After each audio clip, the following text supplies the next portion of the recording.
Morning children, I hope you all are fine and must have completed the exercise questions of chapter 2. Today we are going to start chapter 3, elements, compounds and mixtures. The question arises, what are elements, compounds and mixtures? You have studied before that matter can be divided into solid, liquid and gas. Matter can also be divided as follows, that is elements, compounds and mixtures, where elements and compounds are pure substance and mixture is a impure substance. Elements are further divided into metals, non-metals, metalloids and noble gases. In your book they have given only metals, non-metals and metalloids, but there are 4 divisions. The other division is noble gases.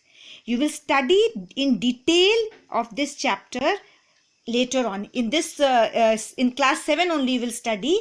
There is a particular chapter, metals and non-metals. So here it is just an introductory part. Now you see they have given the definition of elements. Be ready with your pencil and underline. An element is the simplest form of matter which cannot be split into simpler substance by any chemical or physical method. Yes, it's true. Whether you take a big bar of iron or a small piece of iron, it is same. Its formula will remain same. Its properties will remain same. So whether you make it a small piece or big, okay, so it is the simplest form of matter which cannot be split further. Iron can be made into smaller pieces, but it cannot be split further into other elements. Till now, there are total 118 elements are known, in which 90 are naturally occurring and 28 are prepared artificially. 90 naturally occurring means they are found on the earth's crust in the form of ores which are refined in the factories. And 28 are prepared artificially means man-made. Man has made those elements. Now here you see in this table, they have given few examples of metals, few of metalloids and non-metals. Metalloids are those elements which have some properties of metals and some properties of non-metals. This table you will make in your copy. So I am putting a tick mark here. This is your homework. Metals, example they have given gold, silver, copper, iron. Metalloid, boron, silicon, germanium. Non-metals, hydrogen, oxygen, nitrogen, sulfur, phosphorus, carbon, etc. It means there are many. Many means 118 elements are there. Now turn the page. Now here they have shown few elements and they have shown few metals and non-metals with their symbols. Symbols are the short form of writing the metals or non-metals. So it becomes easier in higher classes, especially when you write the reactions. It becomes very easy. The symbols are written in 2 forms. There are few rules. At present I am just telling you 2 rules. First rule is that few elements are written only with their first letter, and that also in capital letter, like hydrogen H, oxygen O, carbon C. There are few elements which are written with 2 letters, in which one is capital and other is small. For example, helium He, calcium Ca, magnesium Mg. So and so on.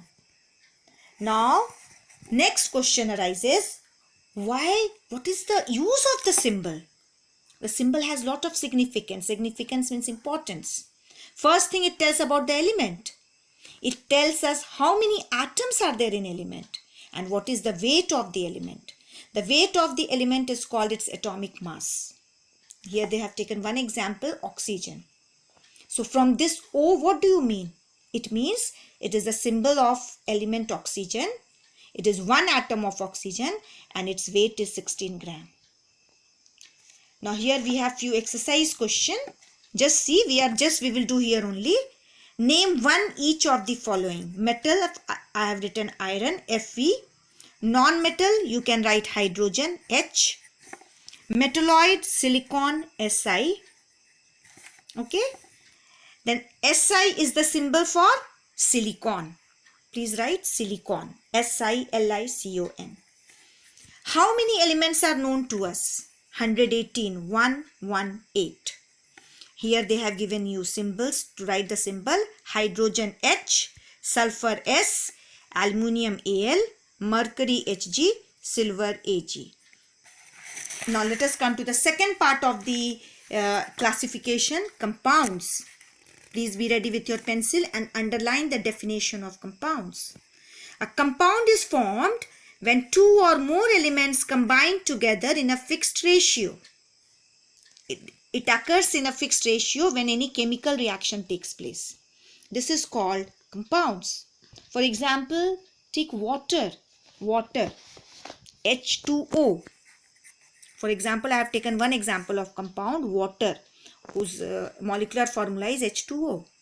Whether you are in Chaibasa, whether you are in Jamshedpur or out of India, any foreign country, everywhere the formula of water will remain same. Means it has fixed ratio, 2 atoms of hydrogen and 1 atom of oxygen. Whereas mixture, later on I will teach you, it does not have fixed ratio. Like if I say sugar solution, does it have any formula? No, it neither have any fixed ratio. I can take any amount of water, I can take any amount of sugar. So no fixed ratio. But here we have fixed. If there are many compounds, let us see in the book. See, they have shown so many compounds. For example, water, H2O, sodium chloride, NaCl, silicon dioxide, sand, SiO2, carbon dioxide, CO2, hydrogen chloride, HCl, copper sulfate, CuSO4, sodium carbonate, Na2CO3, and sodium hydrogen carbonate, NaHCO3. So see these formula wherever you go. If anyone asks you what is the symbol formula of carbon dioxide, everywhere you will say CO2. So it has fixed ratio.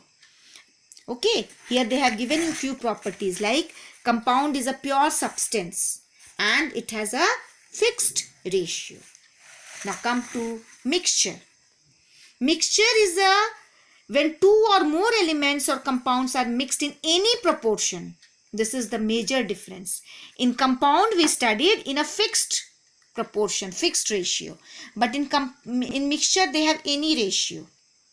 Then it is called mixture. Mixture is of two types. Homogeneous mixture and heterogeneous mixture. Homogeneous mixture means their components are same throughout. Just now I gave you example of sugar solution. Sugar solution, can you find out where is sugar, where is water? It is same throughout. Milk, can you take out where is calcium in milk, where is water in milk? No, it is same throughout. Honey, these are the example of homogeneous mixture. Heterogeneous mixture, for example, sand and sugar. Yes, I can identify that white is sugar and yellowish color is sand. So that is called heterogeneous mixture. Or the mixture that general mixture that you eat, that is also heterogeneous. You can see in that peanuts, badam, chuda, isn't it? So that is also heterogeneous. It is mixed in any ratio.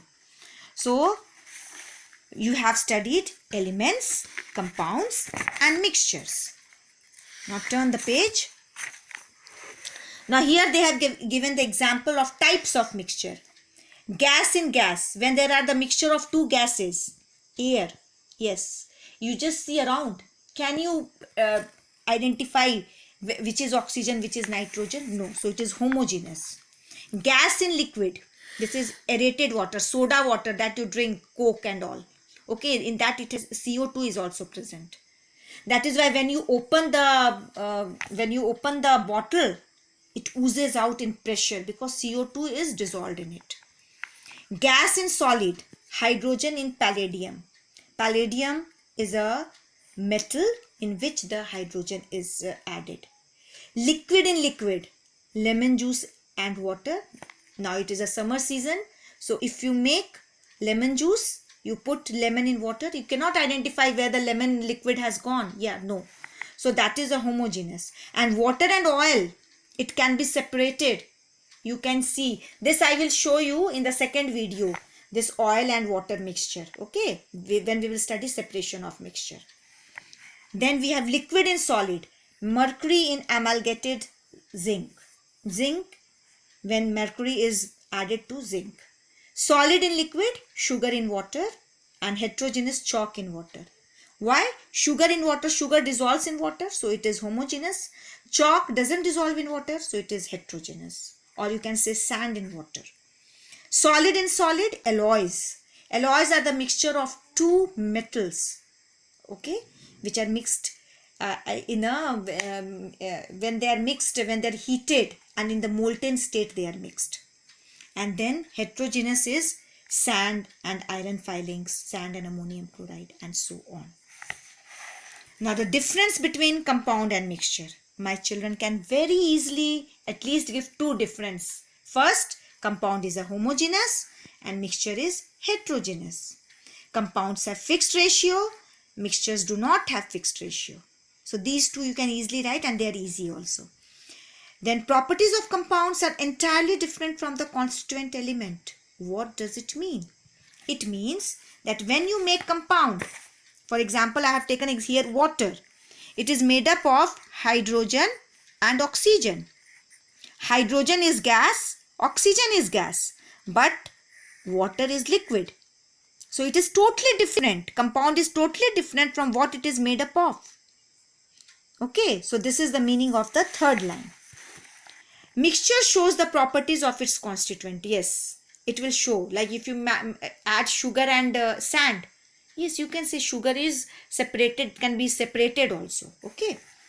Separation of constituent. Here it is separated by physical. It cannot be separated by physical method. Like sugar solution. Can you do by hand picking, or can you do by in simple physical method? No, no. You have to go through chemical methods like heating, electricity, or you have to pass electricity. But here it can be easily removed by physical method like hand picking, filtration, and so on. Now here, during the formation of compound, you require heat and light. But in the mixture, heat or light may be absorbed or evolved. It is not necessary. But in the formation of compound, it is required. Like for example, every time I am taking the example of water because it is very easily understood by the children. For example, if you form water from hydrogen and oxygen, you require electricity. Okay, you require electricity to form water H2O. So here heat or light or whatever, here electricity is required. Okay, so this is the way you can form the compounds. Now children, here we have list of questions with their answers. They have given you few elements. Here they have given you few elements and compounds, and you have to separate it, and they have shown you. So this you will do, this question you will do in your copy. First homework I have given you, before I have given you two homework, I am repeating it again. First homework is this chart you will make in your copy. Second homework is you will make table 3.1. Okay. Third homework, this question is given. You have to classify the elements and compounds. This you will do in copy. Then here they have given you what type of mixture it is, like salt and sugar. It is solid and solid. So this again you will do in copy. This simply you have to copy it, my dear children. Then which of the given mixtures are homogeneous? This again you have to do in copy. Which is heterogeneous? Again you have to do in copy. And here they have collective examples they have asked. If you have any doubts regarding this page number 27 while writing the answers, you please ask me in my personal WhatsApp number. Okay. So here we complete the first part of the chapter. In the second video, we will start with the separation of mixtures. So till then, do the homework and remain healthy. Okay, thank you.